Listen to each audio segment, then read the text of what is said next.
जीवन जल के सभी दर्शकों को हमारा नमस्कार। जय मसीह की। परमेश्वर के वचन को लेकर एक बार फिर से मैं आपके सम्मुख में उपस्थित हूं, ताकि आप परमेश्वर के वचन को जानें, समझें और प्रभु में आगे बढ़ते चले जाएं।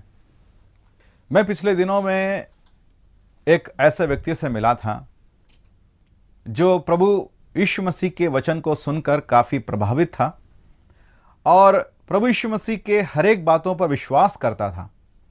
प्रभु यीशु मसीह पर उसका पूरा विश्वास था कि प्रभु यीशु मसीह ही सच्चा परमेश्वर है, मेरे लिए अपना प्राण को दिया है और यदि मैं उस पर विश्वास करता हूं तो वो मुझे बचा सकता है। लेकिन एक बात जो उसने कहा, मुझे वो आज भी याद है। उसने ऐसा कहा कि मुझे प्रभु यीशु मसीह पर विश्वास करने में कोई दिक्कत नहीं है, परंतु मुझे डर भी लगता है। मुझे डर लगता है समाज से, मुझे डर लगता है मेरे दोस्तों से, मुझे डर लगता है मेरे परिवार के लोगों से, मुझे डर लगता है ऐसे कई लोगों से। इसी वजह से मैं चाहते हुए भी प्रभु यीशु मसीह के पीछे चल नहीं पा रहा हूं। प्रभु यीशु मसीह को अपने हृदय से मानता हूं, लेकिन सचमुच में मैं क्या करूं, बड़ी दुविधा में पड़ा हुआ हूं। मैं आगे बढ़ नहीं पा रहा हूं। मैं जानता हूं कि मैं जो कर रहा हूं वो सही नहीं है, परंतु मुझे समझ नहीं आ रहा कि मैं क्या करूं। मुझे डर लगता है प्रभु यीशु मसीह के साथ चलने के लिए। प्यारे मित्रों, मैंने उसे कुछ परमेश्वर के वचन से कुछ बातों को बताया ताकि उसको मैं हिम्मत दे सकूं और उसकी सही रीति से मैं अगुवाई कर सकूं। ऐसे ही कुछ वचन को मैं आपके सम्मुख में लाना चाहता हूं। हो सकता है कि आपकी अवस्था भी ऐसी ही होगी। परमेश्वर के वचन को आपने सुना, परमेश्वर के वचन को आपने माना, परमेश्वर के वचन पर आप यकीन करते हैं कि जो कहा गया है बिल्कुल भी सही है। लेकिन हो सकता है कि कुछ बातें आपके जीवन में ऐसी हैं जिसके कारण आप डरते हैं कि क्या होगा। यदि प्रभु यीशु मसीह को मानकर, प्रभु यीशु मसीह पर विश्वास करके यदि मैं संपूर्ण रीति से अपने जीवन को यीशु मसीह के लिए जीऊं, हो सकता है कि मुझे कुछ मुश्किलों का सामना करना पड़े, कुछ परेशानियों का सामना करना पड़े, ऐसे कुछ झमेलों का सामना करना पड़े जिसके लिए मैं तैयार नहीं हूं। हो सकता है आपकी अवस्था ऐसी हो। तो यह वचन आपके लिए भी है। प्यारे मित्रों, आप जरा इन वचनों को ध्यान से सुने जो परमेश्वर के वचन में स्पष्ट रीति से बताया गया है। आपको याद होगा निकोदेमुस के बारे में।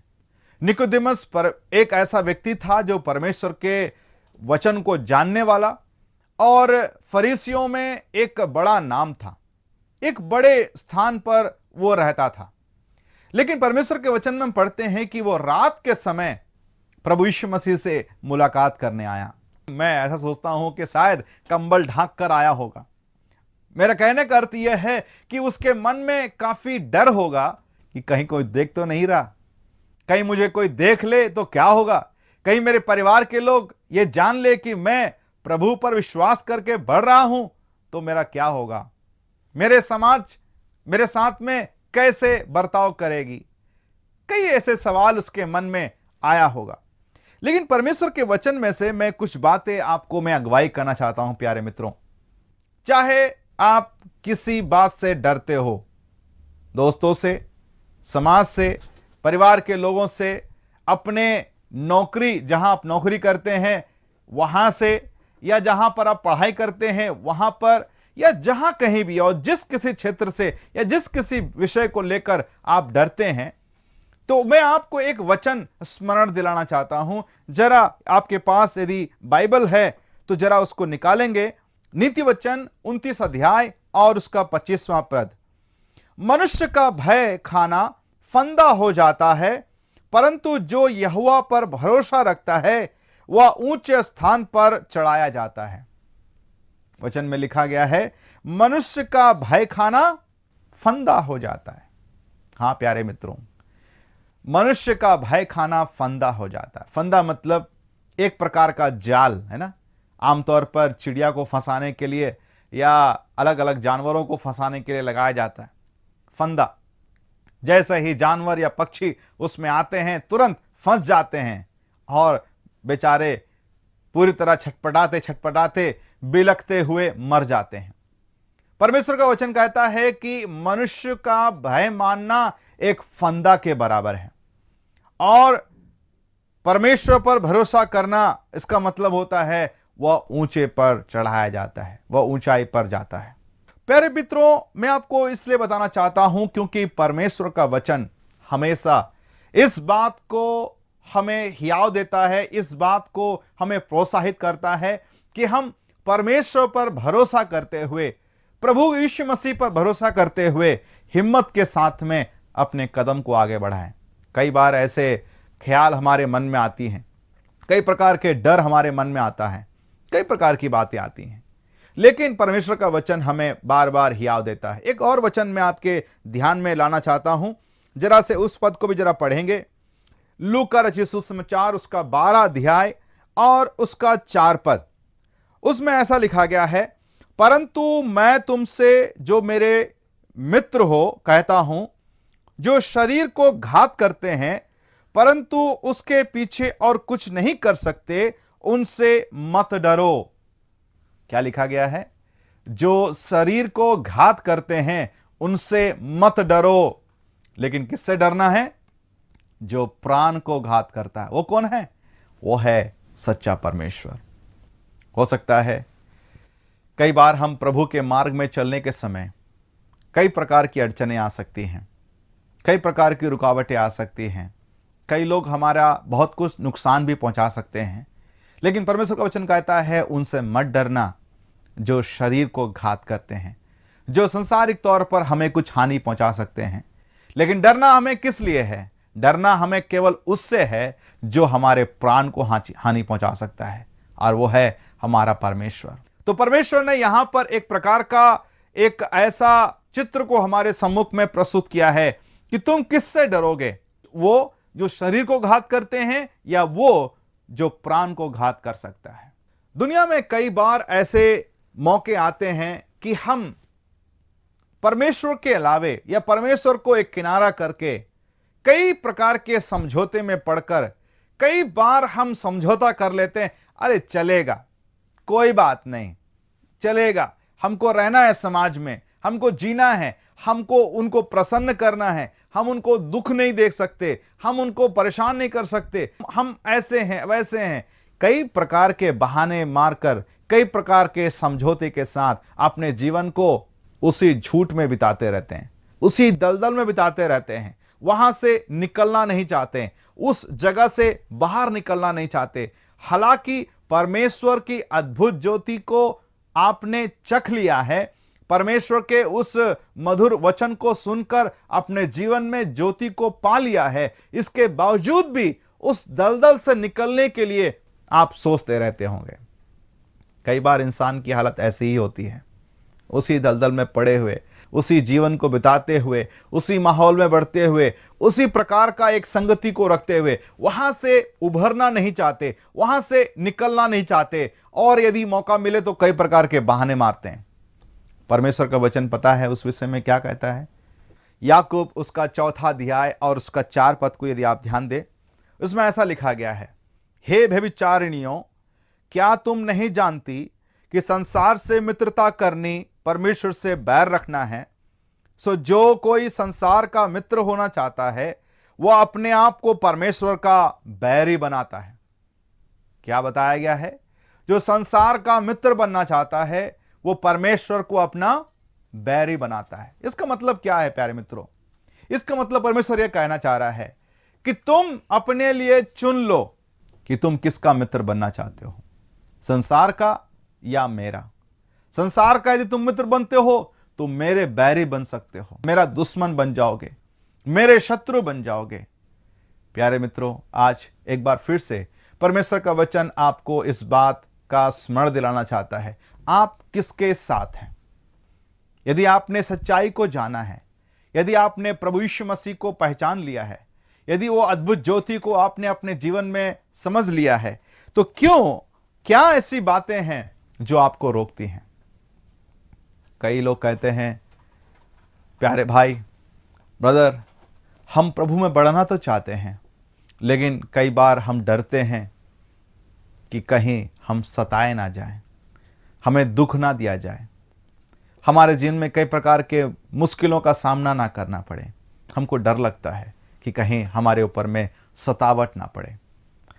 लेकिन प्यारे मित्र, मैं आपको एक ऐसा वचन बताना चाहता हूं जो आपको सुनकर हो सकता है कि अचंभा लगे, लेकिन सच्चाई तो केवल वही है। देखिए मेरे साथ, दूसरा तीमुथियुस की पत्री, उसका 3 अध्याय और उसका 12 पद में क्या लिखा गया है। दूसरा तीमुथियुस की पत्री 3 अध्याय और उसके 12 पद में ऐसा लिखा हुआ है, पर जितने मसीही यीशु के में भक्ति के साथ जीवन बिताना चाहते हैं वे सब सताए जाएंगे। क्या लिखा गया है? जो यीशु मसीह में भक्ति के साथ जीवन को बिताना चाहते हैं वे सब सताए जाएंगे। प्यारे मित्र, यह कहानी आज की नहीं है, यह वाक्य आज का नहीं है। शुरुआत से ये देखने को पाए हैं कि जो कोई प्रभु यीशु मसीह पर विश्वास करके अपने जीवन में कदम को आगे बढ़ाता है, उसे दुनिया में कई प्रकार के सतावट को सहना पड़ता है। कई ऐसे मुश्किलों को सहते हुए अपने जीवन में गुजरना पड़ता है। कई ऐसी बातें होती हैं, कई बार उसे घुट घुट कर, कई बार उसे रोना पड़ता है, कई बार ऐसे जो उपद्रव से उसे गुजरना पड़ता है जिसके बारे में वो कभी भी शायद सोचा नहीं था। लेकिन वचन में लिखा गया है कि ये तो होना ही है, ये तो होना ही है, ये कोई नई बात नहीं है। हर एक इंसान जो प्रभु यीशु मसीह को मानकर अपने कदम को आगे बढ़ाता है उसके जीवन में सतावट तो आएंगे ही, लेकिन इसका मतलब यह नहीं कि पीछे चले जाएं। प्यारे मित्रों, यह सतावट तय करता है कि आप कितने सच्चे मसीह हैं। मेरी बात को ध्यान से सुनिएगा। परमेश्वर ऐसे ऐसे वाकयात आपके जीवन में लेकर के आएंगे, ऐसी ऐसी बातें आपके जीवन में लेकर के आएंगे, परखने के लिए, जानने के लिए कि आप वास्तव में अपने विश्वास में, अपने वादे में कितने कायम हैं, आप कितने स्थिर हैं उस बात पर कि आपने प्रभु यीशु मसीह को अपना जीवन में स्वीकार किए हैं। बाइबल में कई बार हम ऐसे सतावट के बारे में सुनते हैं। ये पहले के मसीहों के जीवन में एक आम बात था। कई ऐसे मसीह भयंकर भयंकर सतावट से होकर उनको गुजरना पड़ा। लेकिन जब कभी ऐसी नौबत आई, जब कभी ऐसी घटनाएं घटी, प्रभु यीशु मसीह का नाम और ऊंचा उठाया गया, प्रभु में और अधिक लोग आए, प्रभु यीशु मसीह के नाम को ऊंचा उठाया गया। प्रभु यीशु मसीह कई बार ऐसे घटनाओं को, कई बार ऐसे परिस्थितियों को हमारे जीवन में लेकर आते हैं। लेकिन ये सारी बातें हमारे जीवन को जांचने के लिए है, परखने के लिए है, हम कितने स्थिर हैं, हम अपने वादे पर कितने खड़े हो सकते हैं। लेकिन एक बात और मैं आपको बताना चाहता हूं, हो सकता है इस दुनिया में प्रभु यीशु मसीह पर विश्वास करने के कारण आप सताए जाएंगे, आपके जीवन में कई प्रकार के मुसीबतें आएंगी, कई प्रकार के घटनाएं घटेंगी जो आपको तोड़ कर रख देंगी। लेकिन प्यारे मित्र, मैं आपको एक आनंद का एक विषय आपको बताना चाहता हूं बाइबल के वचन में से। ध्यान से सुनिएगा। मत्ती रचित सुसमाचार उसका 5वां अध्याय और उसका 10 पद को, इस वचन को आप बार बार पढ़िएगा। इसमें लिखा हुआ है, धन्य हैं वे जो धर्म के कारण सताए जाते हैं, क्योंकि स्वर्ग राज उन्हीं का है। स्वर्ग राज उन्हीं का है। प्यारे मित्रों, यीशु मसीह का उद्धार मुफ्त है, इसके लिए हमें कुछ देने की आवश्यकता नहीं है। लेकिन मसीही जीवन बिताना हमारे लिए एक दाम का बात है। मतलब इसका अर्थ होता है कि हमें उसका हिसाब देना पड़ेगा या एक दाम चुकाना पड़ेगा, और वो है हमारे जीवन में प्रभु के प्रति ईमानदारी, स्थिरता और वो हिम्मत के साथ में बढ़ने वाला। ये बात जानते हुए कि इसके कारण हो सकता है कि मुझे कई बार कई प्रकार के सतावट से गुजरना पड़े, लेकिन मन में विश्वास है, मैं जानता हूं क्योंकि ये सतावट जो मैं गुजर रहा हूं मैं जानता हूं इसके लिए परमेश्वर के राज्य में एक बड़ा प्रतिफल भी है। ये मैं नहीं कहता, परमेश्वर का वचन आपको बताना चाहता है। परमेश्वर के वचन की सच्चाई यही है। ऐसे लोगों के लिए परमेश्वर के राज्य में एक बड़ी जो एक प्रतिफल है, उतना ही नहीं, परमेश्वर के राज्य भी ऐसे ही लोगों का है। प्यारे मित्रों, एक और वचन उसी पद में मैं आपको बताना चाहता हूं। उसके नीचे वाले पद को जरा पढ़िएगा, 11 पद को, मत्ती 5 अध्याय उसका 11 पद। धन्य हो तुम जब मनुष्य मेरे कारण तुम्हारी निंदा करे और सताए और झूठ बोल बोल कर तुम्हारा विरोध करे और सब प्रकार की बुरी बातें कहे। आनंदित और मगन होना, क्योंकि तुम्हारे लिए स्वर्ग में बड़ा फल है, इसलिए कि उन्होंने उन भविष्यवक्ताओं को जो तुमसे पहले थे इस रीति से सताया था। यह आज की बात नहीं है, जैसे कि मैंने पहले भी बताया, लेकिन प्रभु कहता है धन्य हो तुम, धन्य हो तुम यदि आप प्रभु के कारण सताए जाते हो, प्रभु के कारण निंदित होते हो, प्रभु के कारण आपके जीवन में कई प्रकार के मुश्किलें आती हैं, कई प्रकार के मुसीबतों का सामना करना पड़ता है। प्रभु कहता है धन्य हो तुम। प्यारे मित्रों, प्रकाशित वाक्य किताब में हम पढ़ते हैं, ऐसे लोगों के लिए प्रभु ने एक मुकुट को रखा है, एक ऐसा मुकुट जो उनके लिए है जो खास करके ऐसे सतावट से गुजरते हैं। मैंने एक ऐसी घटना को सुना है, बहुत साल पहले की बात है। कुछ प्रभु के जन प्रभु पर विश्वास करने के कारण वहाँ के राजा के द्वारा हुक्म दिया गया कि उनको हाथ और पैर को बांधकर एक रस्सी से एक खूंटे में बांध दिया गया। करीब 12 लोगों को अलग अलग खूंटे में 12 खूंटों में बांधकर लाइन से खड़ा कर दिया गया और उनके सिर के ऊपर में बड़ा बड़ा एक ड्रम था जिसमें गरम गरम खौलता हुआ पानी था। और उनको यह पूछा गया कि क्या आप प्रभु यीशु मसीह को इनकार करते हो? यदि आप इनकार करते हो तो हम तुम्हें माफ कर देंगे, आजाद कर देंगे। यदि इनकार नहीं करते हो तो यह खौलता हुआ पानी तुम्हारे ऊपर में गिरा दिया जाएगा। और यह इतना खौल रहा था कि जैसा ही गिरे वो सब के सब मर जाएंगे। सब के सब एक ही बात को कहे, हम इनकार नहीं करते। लेकिन उनमें से एक व्यक्ति था जो पीछे हट गया और कहा, मैं इनकार करता हूं, मैं यीशु मसीह का इनकार करता हूं। तुरंत राजा का हुक्म आया, उस व्यक्ति को खोलकर आजाद कर दो। बाकी जितने थे 11 लोग, उनके ऊपर में गरम गरम खौलता हुआ पानी डाल दो। गरम गरम खौलता हुआ पानी टान दिया गया और उसके ऊपर में गिर गया। जैसा ही गरम पानी उसके सिर में गिरा, सभी के सभी जलकर तड़पते हुए मर गए। जैसे ही उनके प्राण निकल गए, तुरंत देखने को मिला कि स्वर्गदूत से 12 स्वर्गदूत मुकुट लिए हुए उनके पास में पहुंचे। वो 12 स्वर्गदूत थे, लेकिन मरे हुए लोग केवल 11 थे। एक व्यक्ति जिसने यीशु मसीह का इनकार किया, वो उनके लिए भी मुकुट लाए थे, लेकिन वो रुक गए देखकर कि यह व्यक्ति ने यीशु मसीह का इनकार कर दिया है। वो 12वां व्यक्ति परेशान हो गया, दुखी हो गया। अरे मैंने ये क्या किया? काश मैं भी उनके समान यदि मर जाता, प्रभु के यदि अपना प्राण को दिया होता, तो आज वो मुकुट मेरे लिए होता। वो मुकुट वो स्वर्गदूत वापस ले गया, वो स्वर्गदूत वापस ले गया। प्यारे मित्र, प्रभु ने आपके लिए मुकुट रखा है। मुकुट से वंचित ना हो। प्रभु में आगे बढ़ने के लिए अपने कदम को कभी पीछे मत रखना, कभी भी दुख सहने के लिए पीछे मत होना। प्रभु आपकी सहायता करे। हम आपके लिए प्रार्थना करना चाहते हैं। आप कृपया संपर्क करें, हमसे फ़ोन करें, SMS करें, ताकि हम आपके बारे में जानें, आपसे संपर्क करें। सुनने के लिए बहुत बहुत धन्यवाद। आप सभी को जीवन जल की ओर से नमस्कार। जय मसीह की। क्या परमेश्वर ने इन वचनों के द्वारा आपसे बातें किया है? क्या आप इस विषय पर अधिक जानकारी प्राप्त करना चाहते हैं या किसी प्रार्थना के विषय को बांटना चाहते हैं? तो निसंदेह हमसे संपर्क करें।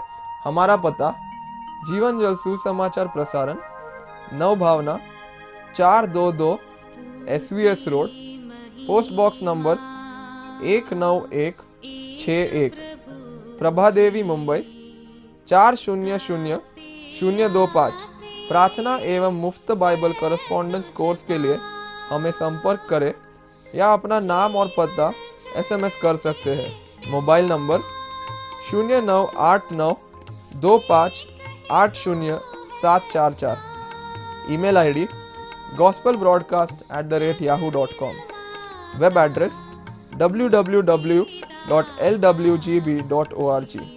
जीवन जल कार्यक्रम को हर सोमवार संध्या 6 बजे, हर बुधवार संध्या 6:30 बजे और हर शनिवार सुबह 8 बजे इसी चैनल पर देख सकते हैं।